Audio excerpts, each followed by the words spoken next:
welcome back to another video. So in this video, once again, we'll be discussing about A Passage to India. But the things that we will discuss are the symbols used in the novel and the themes which are highlighted in the novel. A Passage to India is a novel written by E.M. Forster. इसके बारे में हमने पिछले video में detail से discussion की थी कि वीडियो का हिस्टोरिक बैकग्राउंड क्या था, राइटर के बारे में हमने डिस्कशन की और नॉवल की जो जनरल स्टोरी है उसको हमने डिस्कस किया हुआ है. So now will be discussing about symbols used in the book, I mean in the novel. The first symbol is the symbol of chaos. The Maribor cave symbolizes mystery, ambiguity and emptiness of the universe. Novel के अंदर जो है caves का भी जिक्र है जो काल होते हैं. तो केव्स का जब जिक्र है तो फिर केव्स किस बात को सिंबलाइज करते हैं? केव्स जो है सिंबलाइज करते हैं मिस्ट्री को, एम्बिग्विटी को और एम्प्टीनेस ऑफ द यूनिवर्स को. कि केव्स किस तरह से एम्प्टी होते हैं, केव्स के अंदर एम्बिग्विटी यानी कि कन्फ्यूजन होती है. कन्फ्यूजन किस तरह से होती है? जब भी हम केव्स के अंदर हमारी आवाज़ निकलती है तो वो उस आवाज़ का ईको बनता है. उस आवाज़ की जब ईको बनती है, लहरें बनती हैं, तो फिर वहाँ पे जो है कन्फ्यूजन और एम्बिग्विटी होती है. तो इस तरह से केव्स जो है वो मिस्ट्री और एम्बिग्विटी और एम्प्टीनेस को शो करता है. और इको इन द केव जो है वो एक मेटाफर के तौर पे यूज़ हुआ है for the difficulty of communication. यानी कि वहाँ पे जो इंडिया के अंदर ब्रिटिश रूलर्स थे और जो इंडियन लोकल्स थे उनके दरमियान जो कम्युनिकेशन की डिफ़िकल्टीज थी, उनके दरमियान जो कम्युनिकेशन गैप था उसको शो करता है the metaphor of echo. Then comes temples. Temples Hindus और मुस्लिम्स दोनों के टेम्पल्स को शो किया गया, यानी कि मस्जिद और मंदिर दोनों को नॉवल के अंदर. तो ये जो मस्जिद और मंदिरों को शो किया गया है ये सिंबलाइज करते हैं कल्चरल डाइवर्सिटी और रिलीजियस डाइवर्सिटी को. इसके साथ साथ ये जो है डिफरेंट रिलीजियस कम्युनिटीज़ के आपस में कॉन्फ्लिक्ट्स और टेंशन्स और डिफरेंसेस को भी शो करते हैं. Then comes the Mau and the jungle. The Mau और जंगल जो है ये नॉवल के अंदर सिंबलाइज करते हैं untamed wild nature of India को. इंडिया का तब जब ब्रिटिश उस पर रूल कर रहे थे तब उसका जो नेचर था वो बिल्कुल वाइल्ड था, अनटेम्ड था, जहाँ पे कोई प्रॉपर सी रूलिंग वगैरह नहीं है. और इसी तरह से इट इज़ बहुत alluring and frightening representing the unfamiliarity and complexity of the country. इसलिए जब भी हम किसी जंगल वगैरह में जा रहे होते हैं तो हम उसके रास्तों से अनफेमिलियर होते हैं और वहाँ पे जंगल के थ्रू अपनी मंजिल तक पहुँचना हमारे लिए मुश्किल और कॉम्प्लेक्स होता है. सेम इसी तरह इस नावल के अंदर भी ये जो जंगल है ये रिप्रेजेंट ये कर रहा है कि कंट्री के अंदर अनफेमिलियरिटी और कॉम्प्लेक्सिटीज़ हैं because of the British rulers. इसके अलावा जो सिंबल है that is the green bird. The green bird जो है वो इंडिया आर्ट और लिटरेचर के अंदर ज़्यादातर यूज़ होता है. यहाँ नॉवल के अंदर जो ग्रीन बर्ड है वो भी उसी की तरह ही यूज़ हुआ है और ये सिंबलाइज करता है किस चीज़ को? It symbolises freedom and escape. ये फ्रीडम, लिबर्टी और स्केप को शो करता है. It is mention in relation to Mrs Moore's sense of liberation and desire to break free from societal norms. Novel के अंदर जो कैरेक्टर है मिसेस मोरे का उसके साथ रिलेशन में इस ग्रीन बर्ड के सिंबल को यूज़ किया गया है क्योंकि मिसेस मोरे जो है वो भी यही चाहती है कि सोसाइटी के जो नॉर्म्स हैं उनसे वो क्या करे, खुद को लिबरेट करे, खुद को आज़ाद करे. Then comes the theme of the wasps. The wasps are mentioned in the context of Mrs. Morey's death and are associated with a sense of impending doom.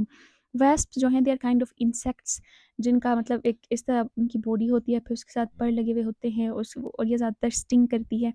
तो ये वेस्प्स जो हैं एक इंसेक्ट का नाम है.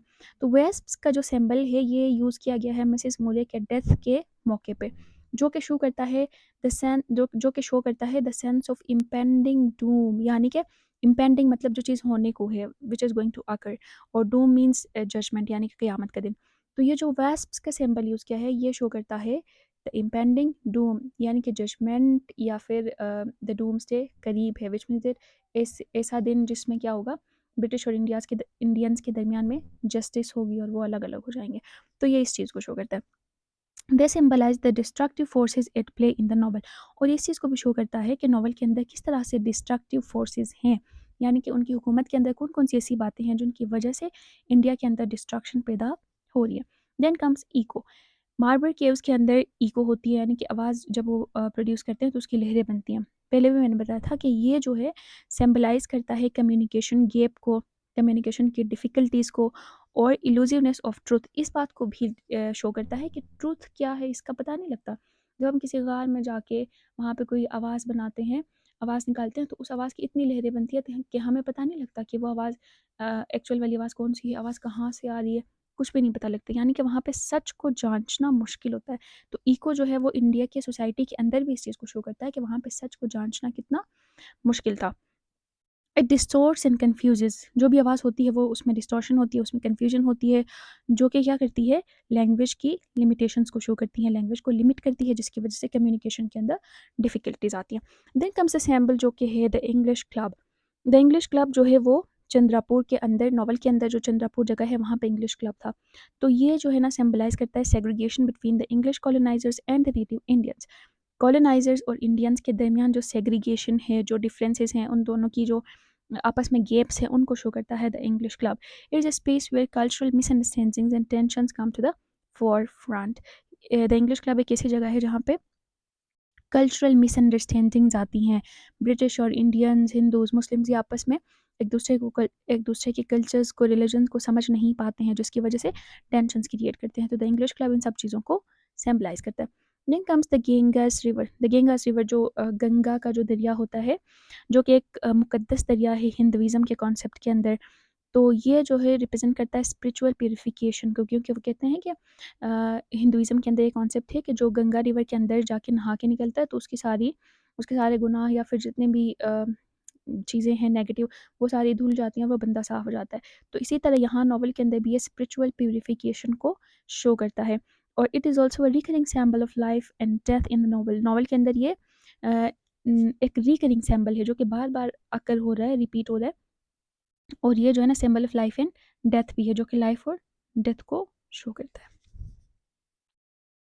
ओके, यहाँ तक थे samples which were used in the novel a passage to India. Now let's discuss the themes in the novel A Passage to India. There are so many themes, so many important themes, and the first theme is colonialism and imperialism. colonialism और imperialism का मतलब है कि जब एक country किसी और country में जाके उसको कॉलोनाइज करती है, वहाँ पे अपनी कॉलोनी बनाती है, और जो है ना उन पे हुकूमत करती है, उन पे अपना रूल चलाती है, तो that's called colonialism and imperialism. तो इंडिया के अंदर भी यही हुआ था कि ब्रिटिश ने क्या किया था, इंडिया को कॉलोनाइज़ किया था, जिसकी वजह से वहाँ पे कल्चरल क्लैशेस आई थी, मिसअंडरस्टैंडिंग्स आई थी, टेंशन्स आई थी नेटिव्स और कॉलोनाइजर्स के दरमियान। तो ये थीम नावल के अंदर हाईलाइटेड है। बल्कि नावल का सबसे बेसिक थीम या सबसे ज़्यादा इंपॉर्टेंट, सबसे ज़्यादा हाईलाइटेड थीम ही कॉलोनियलिज्म एंड इंपीरियलिज्म है। Then comes cultural clash and misunderstanding. British और इंडियंस के दरमियान जब इंटरेक्शन होती है तो वहाँ पे कल्चरल डिफरेंसेस की वजह से मिसअंडरस्टैंडिंग्स होती हैं, कम्युनिकेशन में गैप्स आते हैं, उनकी रिलेशनशिप्स में गैप्स आते हैं। तो इन सब चीज़ों को भी नावल के अंदर हाईलाइट किया गया है। इसलिए cultural clash and misunderstanding also is a theme of the novel A Passage to India. Then comes friendship and relationship. The novel explores the complexities of friendship and relationships across cultural and racial boundaries.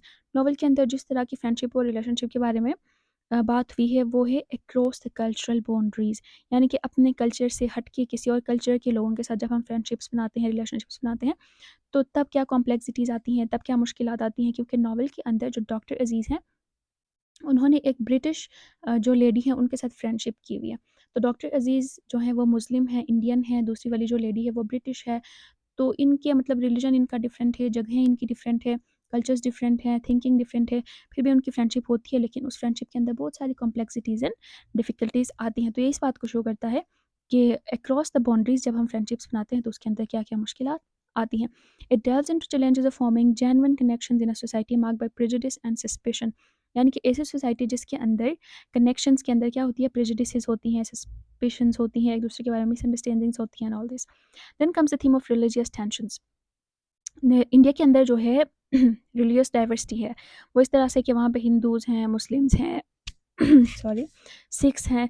तो इसी तरह novel के अंदर इनके tension को भी show किया गया है। The tension between Hindus and Muslims are depicted reflecting the broader religious conflicts that characterise India during the period. Colonialism के टाइम पे इन रिलीजियस टेंशंस की वजह से जितनी भी कॉन्फ्लिक्ट्स आती थी, उन सबको भी नॉवल के अंदर शो किया गया है। Then comes the power and oppression. Power मतलब वही पावर, ताकत जिसके पास होती है, और ऑपरेशन का मतलब है किसी को ऑप्रेस करना, किसी के ऊपर उस पावर का गलत इस्तेमाल करना, किसी को आगे बढ़ने नहीं देना, मतलब उसको दबा के रखना। So the power dynamics between the British colonisers and the Indian population are central to the narrative. Novel के अंदर जो सेंट्रल एक थीम है, सेंट्रल थीम्स में से एक ये भी है कि ब्रिटिश जो है वो किस तरह पावर डायनेमिक्स चलाती है, किस तरह अपने पावर को यूज़ करते हुए इंडिया की जो पॉपुलेशन है उसको ऑप्रेस कर रही होती है, और उन पे जो है ना कॉलोनियल रूल करती है, उनमें अपनी कॉलोनी बना के अपने कल्चर को वहाँ पे इम्प्लीमेंट करके, अपनी टेक्नोलॉजी को इम्प्लीमेंट करके किस तरह से वहाँ के लोगों की चीज़ों को ऑप्रेस करते हैं, और फिर यहाँ पे डीह्यूमनाइजिंग इफेक्ट्स हैं कि उन लोगों को डीह्यूमनाइज किया जाता है, मतलब एज ए ह्यूमन ही नहीं ट्रीट किया जाता है। तो इन सब चीज़ों को नॉवल के अंदर शो किया गया। Mystery and the unknown. Mystery means something जिसका पता नहीं है, जिसकी खोज लगानी है। अननोन अगेन इज समथिंग अनजान। सो the Malabar caves and the mythical elements in the novel symbolize the mystery and unknowable aspects of life. The echo in the caves become a metaphor for the ambiguity and complexity of truth. देखिए, novel के अंदर मालाबर caves का जिक्र किया है जो गार है, एंड द माइटिकल या मिस्टिकल एलिमेंट्स जो होते हैं वो कहा जाता है जो सूफियाना एलिमेंट्स होते हैं उनको। तो इन दोनों कुछ चीज़ों को भी नॉवल के अंदर शो किया है और ये सिम्बलाइज करते हैं mystery and unknowable aspects of life, यानी हमारी ज़िंदगी में जितनी भी मिस्ट्रीज होती हैं जिनके बारे में हमें पता नहीं लगता है, हमारी ज़िंदगी के बहुत सारे ऐसे एस्पेक्ट्स होते हैं जिनके बारे में हमें कोई नॉलेज नहीं होती है, जो कि अननावेबल होते हैं। तो इस चीज़ को शो करती है कि हमारी ज़िंदगी में कितनी सारी ऐसी चीज़ें होती हैं, कितने सारे ऐसे वाक़यात होते हैं जिनके बारे में हमें कोई नॉलेज नहीं होती और वो हमारे लिए एक कंप्लीट मिस्ट्री होती है। और केव्स के अंदर जो इको है वो वंस अगेन एम्बिग्विटी को शो करता है। The next theme is justice and injustice. Justice और इनजस्टिस एक दूसरे के ऑपोजिट है। The novel highlights issues of justice and injustice particularly in the context of trial of doctor Aziz. Doctor अजीज पे जब मिसअंडरस्टैंडिंग की वजह से उस पर केस होता है, तो वो जब कोर्ट रूम में उसका ट्रायल हो रहा होता है, तब जो है ना इस थीम पे सबसे ज़्यादा फोकस होता है कि जस्टिस क्या है, जस्टिस किसको मिल रही है, इनजस्टिस हो रही है कि नहीं हो रही है तो किसके साथ हो रही है। तो ये जो थीम है ये कोर्ट रूम के ट्रायल के अंदर शो होता है।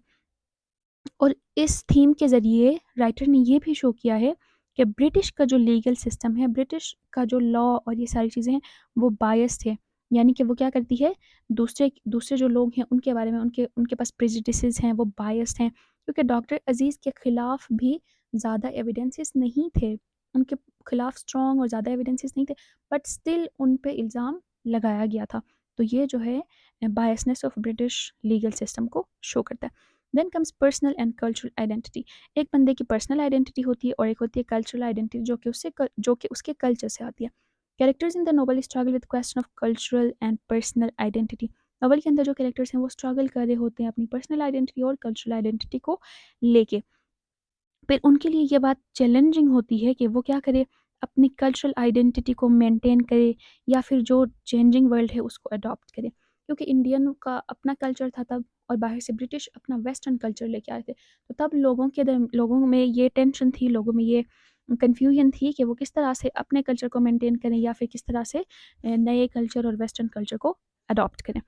Nature and landscape. इंडिया के जो नेचर और लैंडस्केप का नॉवल में जिक्र किया गया है, जैसे कि गंगास रिवर है, माओ जंगल है, ये सब जो चीज़ें हैं वो किस चीज़ को सिग्निफाई करती हैं, इंडिया की मिस्टीरियस नेचर को शो करती हैं कि इंडिया का नेचर कितना मिस्टीरियस है। अगला थीम है theme of isolation and alienation. Isolation मतलब खुद को दूसरों से अलग करना, आइसोलेट करना। एलियनेशन इज वंस अगेन, जैसे एलियन होता है ना जो किसी और प्लेनेट से आया होता है, तो एलियनेशन मतलब खुद को अदर फील करना या फिर खुद को दूसरों के दरमियान फिट नहीं कर पाना, खुद को अलग करना। तो many characters experience a sense of isolation and alienation.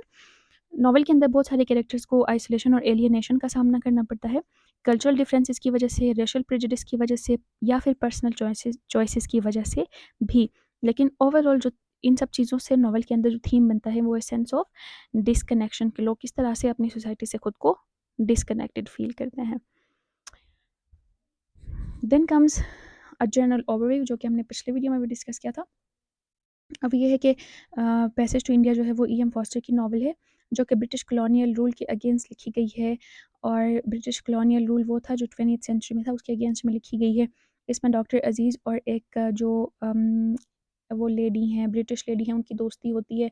फिर किसी सफ़र में जो है ना उनके दरमियान में मिसअंडरस्टैंडिंग्स होती है और डॉक्टर अजीज़ पे बहुत बड़ा इल्ज़ाम लगता है। उसके ख़िलाफ़ एविडेंसेस कम थे बट स्टिल उस पे इल्ज़ाम लगा रहता है और आखिर में मिस्टर अजीज़ की जिससे दोस्ती हुई थी उसकी डेथ हो जाती है।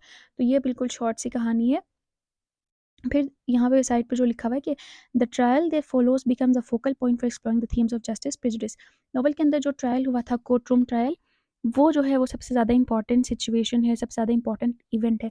क्योंकि इसी इवेंट को लेके या फिर इसी इवेंट की वजह से नॉवल के जो मेजर थीम्स हैं वो एक्सप्लोर होते हैं। मेजर थीम्स हैं जस्टिस, प्रेजुडिस, एक दूसरे के क्रॉस कल्चरल जो डिफ़िकल्टीज़ होती हैं वो, ब्रिटिश और इंडियंस के दरमियान जो कनेक्शन है, कनेक्शन में जो मिसअंडरस्टैंडिंग्स आती हैं, फिर कॉलोनियलिज्म और कल्चरल क्लेश के जितने भी चैलेंजेस हैं, ये सारी चीज़ें ट्रायल का कोर्ट का जो ट्रायल था उनसे हमें इनके बारे में पता लग रहा होता है। इसके अलावा स्टोरी जो है माइटिकल और मिस्टीरियस एलिमेंट्स को भी शो करता है कि हमारी ज़िंदगी के अंदर किस तरह से कुछ चीज़ें बिल्कुल मिस्टीरियस होती हैं, हमें पता नहीं लगता होता है उनके बारे में, कि उसका जो इको है वो मेटाफर है एम्बिग्विटी के लिए।